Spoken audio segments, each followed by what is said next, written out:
Imagine waking up tomorrow and your Instagram is gone.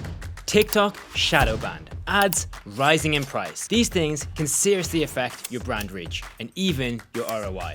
This might sound dramatic, but it's true. Because here's the thing that no one is telling you. If you don't own your audience, you don't own your business. Full stop.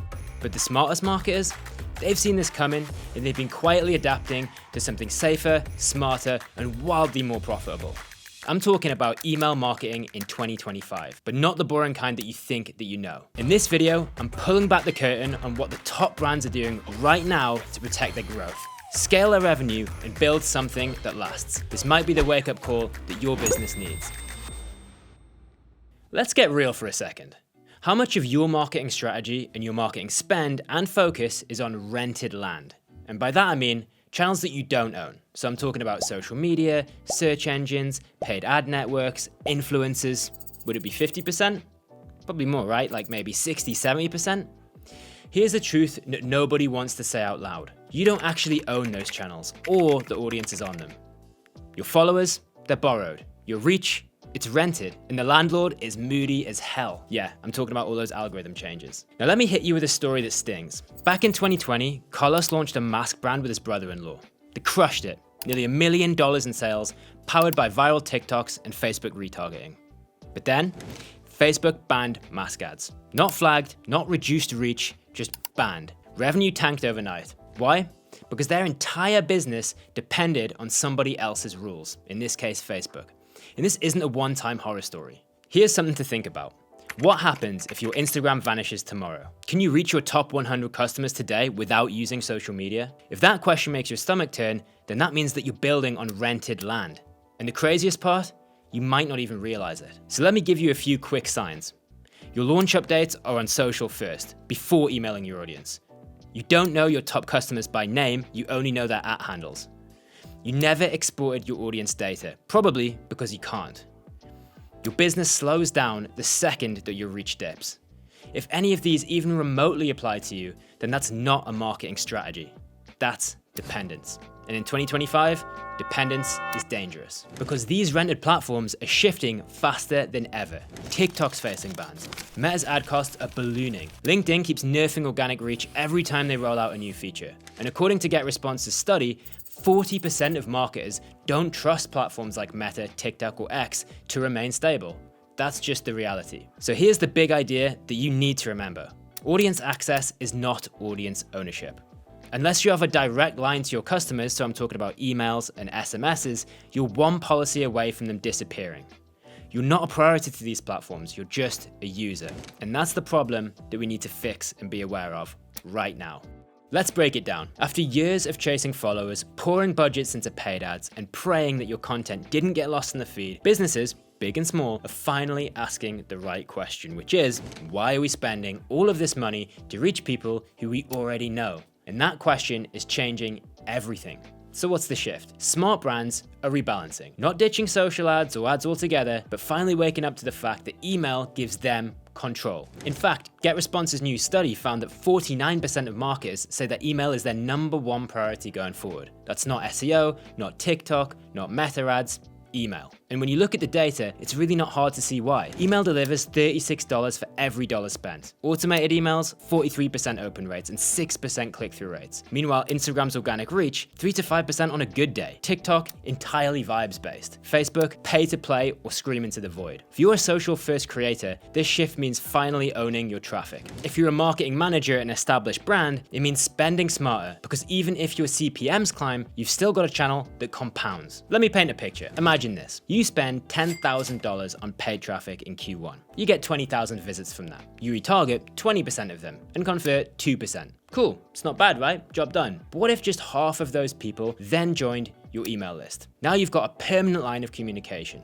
You're not renting that reach anymore. You can re-engage, upsell, cross-sell, nurture, segment, personalize, all that good stuff without paying them again. That is the compounding power of email. And for big businesses, it's a strategic asset. You can map email to CRM data, use intent signals, score leads, deliver industry-specific nurture flows.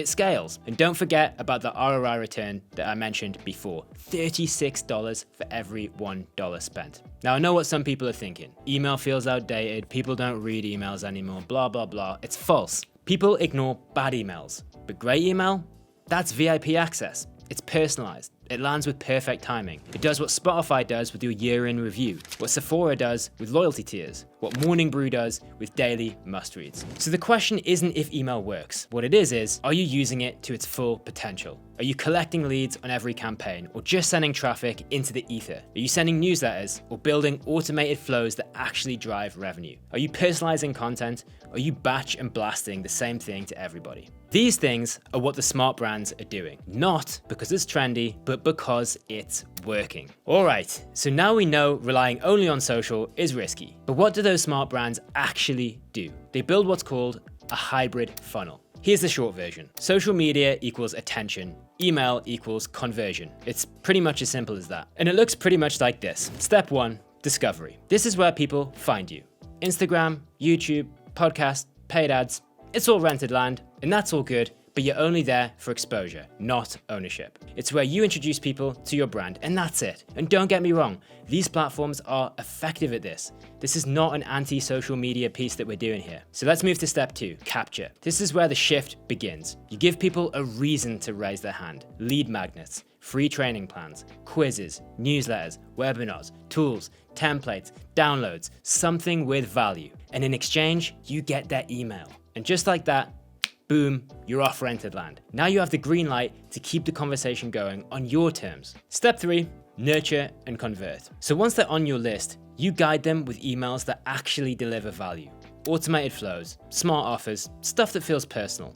And most importantly, stuff that sells. Now let me give you a real life example. GBG Hoops. They had over 100,000 followers on Instagram. Strong brand, loyal fans. But conversions. Then they switched it up with GetResponse. It started with short reels and mindset videos to hook people on Instagram, so the same rented strategy that we talked about before. But then they offered a free downloadable training plan as a lead magnet. And once people opted in, they got dropped into an automated welcome flow with stories, offers, and product drops, plus a weekly reminder highlighting workouts, features, merch, and offers. The result? 7,000 email subscribers, with up to 90% open rates and 57% click-through rates. And that is the power of owning the next step. Even for bigger companies, it's the same idea, but just at scale. Capture leads with podcasts, events, paid search, and PR. Segment by buyer type, automate nurture flows, and then tie it back to your CRM. This funnel works because it follows the natural flow of how people buy. They discover you, they explore you, they trust you, and then they want to buy from you. Because the brands winning in 2025 aren't the ones with the most views, they're the ones with the best systems in place. And if you don't have one yet, don't worry, I'll show you exactly what happens after somebody joins your list in the next section. Let's do it. Okay, so somebody's joined your list. They gave you their email. That is a win, but now what?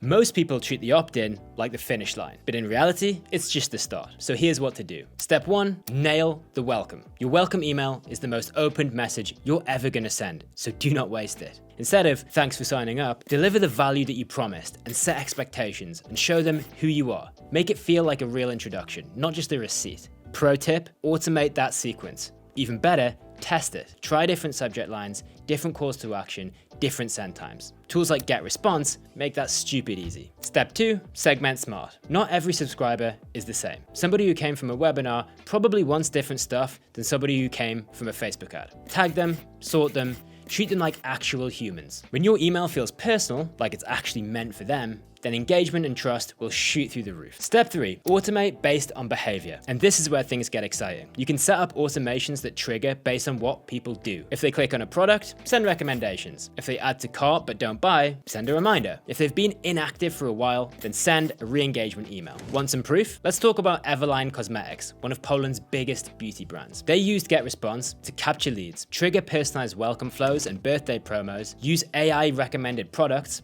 and recover abandoned carts automatically. The result? $13,000 in profit from a single campaign. $7,000 in cart value from product recommendations, which is 7 times ROI in 1 month. And it's not just e-commerce. A company like FloodGate Medical, a recruitment firm, used these same strategies and bumped their own open rates from 25% to 40%, all while saving time and working smart. Alright, so far we've built the relationship.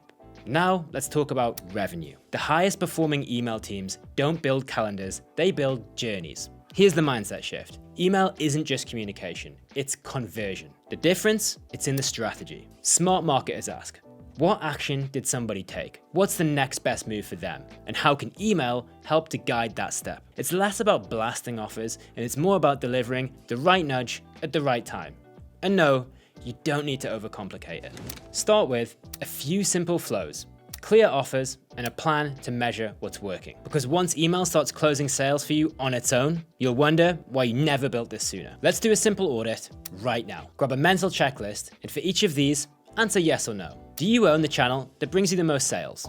Can you message your top 100 customers today without using social or ads? If your ad account got flagged or banned, would your funnel still work for you? Do you have automated email flows running right now that move people to buy? If you answered no more than once, don't panic, but take it as a signal to start making the shift. Because this is what separates brands that scale from brands that just spin. Building on solid ground means you own your list, you control your customer journey. You're not at the mercy of rented platforms or rising ad costs, and that gives you the freedom, flexibility, and real growth that doesn't just vanish overnight. So here's your move. I want you to pick one thing from this video and do it this week. Launch a simple lead magnet, set up a welcome email, segment your list, export your audience data, or just start writing emails that sound like your brand. No need to overhaul everything overnight, just start building your foundation. And hey, if you want help doing it, tools like GetResponse make this stuff way easier. You can build landing pages, email flows, automations without needing a tech team. I'll drop a link below if you want to try it out. Now I'd love to hear from you. What's the one shift that you're making after watching this? Drop it in the comments and I promise to read every single one and reply. And if this video helped, like it, share it, maybe even send it to someone that you know who's still stuck playing the algorithm game. Now let's build something solid. Happy marketing.